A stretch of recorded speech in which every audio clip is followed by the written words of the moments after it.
آپ کہو بلند آواز میں ہم سے جو غلطی ہوئی اللہ معاف کر دے، آپ بھی معاف کر دیں، اب ہم اپنے کسی رہبر کو اکیلا نہیں چھوڑیں گے۔ تم نے رہبروں کو اکیلا چھوڑا ہے، تب حکومتوں کی ہمتیں بڑھتی ہیں کہ وہ کبھی مولانا کلیم صدیقی کو بند کر دیں اور کبھی مفتی سلمان اظہری کو بند کر دیں۔ لا حول ولا قوت الا باللہ۔ ہم سب ایک ہیں، مسلک کی بنیاد پر لڑائیاں بند کرو۔ اگر آپ کو کسی مسلک سے تعلق ہے بہت مبارک، لیکن ہمارا اصل مذہب کلمہ طیبہ لا الہ الا اللہ ہے۔ ہمارا کلمہ ایک ہے، ہمارا قرآن ایک ہے، ہمارا قبلہ ایک ہے، ہمارے رسول ایک ہیں، ہمارا رب ایک ہے، ہمارا دین ایک ہے، اور ہمارا انجام بھی ایک ہے۔ کسی طرح کا جھگڑا نہیں۔ یہ اہل سنت کی مسجد ہے اور یہ تبلیغیوں کی مسجد ہے۔ اللہ کرے اب یہ سب ختم ہو جائے، ہم سب ایک دوسرے کی مسجدوں میں جا کر نماز پڑھیں۔ مسجد کسی کی نہیں ہے، مسجد تو اللہ کی ہے۔ گلے مل جاؤ، ایک دوسرے کو دعوتیں کرو، ایک مسلک کے علماء دوسرے مسلک کے علماء کی دعوت کریں، دسترخوان بچھائیں، ان کے ہاتھ چومیں، ان سے دعا کی درخواست کریں۔ یاد رکھنا ہر مسلک والوں میں کچھ خوبیاں ہیں، یہ سب مسلک مل کر ایک امت بنے گی۔ اب کب تک یہ مسلک کا ہم لوگ ڈھول پیٹیں گے؟ اب بن جاؤ ایک امت، اس لیے کہ دشمن ایک امت بن گیا۔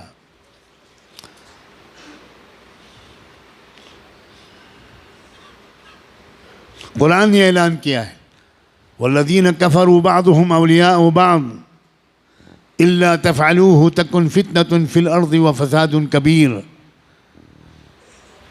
کفر کی طاقتیں ایک امت بن گئیں، ایک قوم بن گئیں، ایک جماعت بن گئیں، ایک سنگٹھن بن گئیں، ایک تحریک بن گئیں۔ آپس کے اختلافات انہوں نے ختم کر کے ایک ہو گئے وہ تمہارے خلاف۔ الا تفعلوه تکن فتنة فی الارض وفساد کبیر۔ اگر تم بھی ایک نہیں بنو گے، اگر تم ایک دوسرے کے مددگار نہیں بنو گے، تو یاد رکھنا تمہاری اس بدماشی کی وجہ سے، تمہاری اس بدفعلی کی وجہ سے پوری دنیا میں فی الارض فتنة و فساد کبیر، بہت بڑا فتنہ و فساد پھیلے گا تمہاری پھوٹ کی وجہ سے۔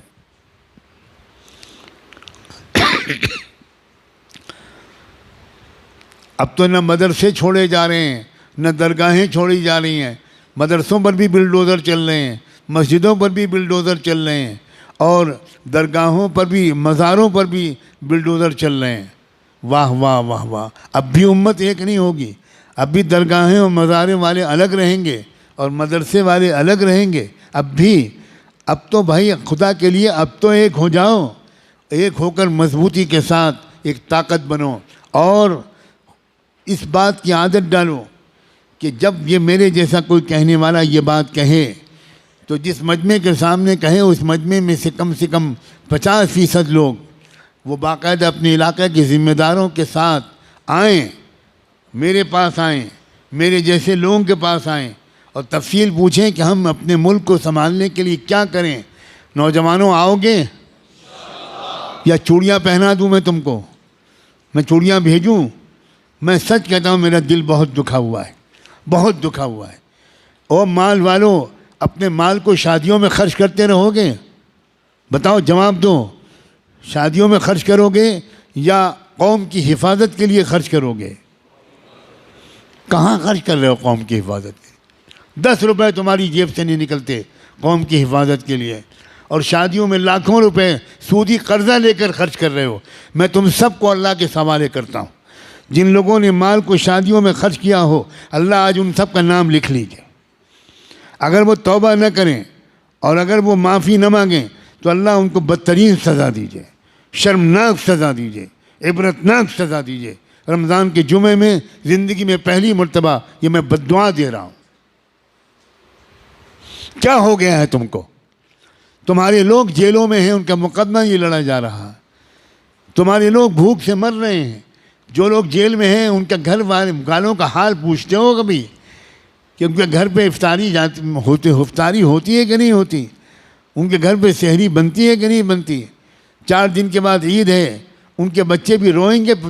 تمہارے بچے شاندار کپڑے پہن کے گھومیں گے، اور ان کے بچے جو قوم کے لیے قربان ہو گئے ان کے بچے روئیں گے، اور تم اپنی بچوں پر فضول خرچیاں کرو گے، تم اپنی لڑکیوں کی شادیوں میں لاکھوں روپے خرچ کرو گے، میں لعنت بھیجتا ہوں ان شادیوں پر جن شادیوں میں لاکھوں روپے خرچ ہوئے ہوں، اور ان شادیوں میں برکت ڈالے جو شادیاں سادگی کے ساتھ کی گئی ہوں، کم پیسے میں وہ شادیاں کی گئی ہوں، جن شادیوں میں فضول خرچیاں نہ ہوئی ہوں، جہاں بے پردگیاں نہ ہوئی ہوں، جہاں غریبوں کا دل نہ دکھایا گیا ہو، ان شادیوں میں برکت ڈال، اور جن شادیوں میں دکھاوا کیا گیا ہو، اے اللہ پورے ملک میں کہیں کسی شہر کسی گاؤں میں کوئی مسلمان گھرانے کی شادی جو دھوم دھڑاکے سے ہوئی ہو، آج یہ فقیر مسافر بیمار بوڑھا یہ دعا مانگتا ہے کہ اللہ اس شادی پر لعنت برسا دے۔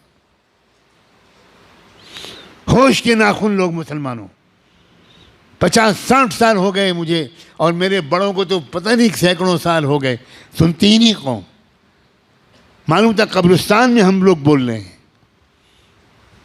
ایک ذمہ داری نہ ہوتی تو میں اپنے ہونٹ سل لیتا اور میں طے کرتا کہ میں کوئی دینی گفتگو اس نالائق قوم سے نہیں کروں گا۔ نوجوانوں، اپنے اپنے ماں باپ سے کہنا کہ میری شادی میں فضول خرچی نہیں ہوگی، اٹھاؤ نوجوانوں ہاتھ۔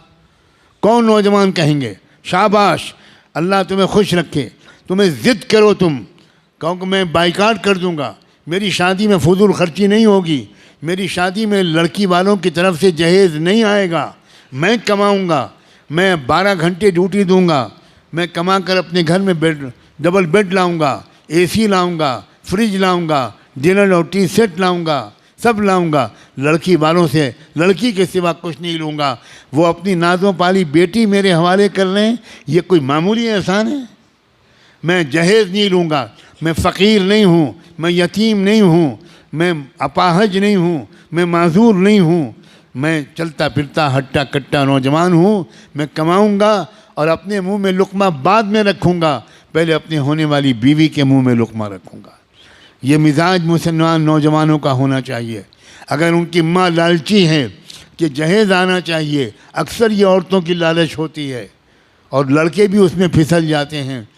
لڑکوں کو چاہیے کہ ماں کے پیر پکڑ کر، ماں کے قدموں پر سر رکھ کر اس بات کی خوشامد کریں، میں رسول اللہ کا غلام ہوں، میرے گھر میں جہیز نہیں آئے گا، میں محمد مصطفیٰ کا غلام ہوں، میں مسلمان ہوں، میرے گھر میں جہیز لڑکی کے گھر سے نہیں آئے گا، میں پہلے شادی سے پہلے بھی پورا سامان گھر میں لاؤں گا اور شادی کے بعد جو کمی ہوگی وہ بھی پوری کر دوں گا، اپنی ہونے والی بیوی کو راحت کا جنت کا احساس دلاؤں گا، خود بعد میں کھاؤں گا، پہلے اپنی پیاری بیوی کو کھلاؤں گا، لیکن امی جہیز لڑکی کے گھر سے نہیں آئے گا، میں عام آدمی نہیں ہوں، میں رسول اللہ کا غلام ہوں، میں رسول اللہ کا امتی ہوں۔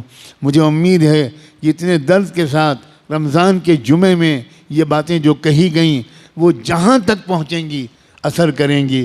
سب سے پہلے یہاں جو آپ براہ راست سن رہے ہیں یا دنیا میں کہیں پر بھی یہ پیغام ایک مسافر کا پہنچے گا، ہر گھر میں اس پر تذکرہ ہوگا، مشورہ ہوگا، مذاکرہ ہوگا۔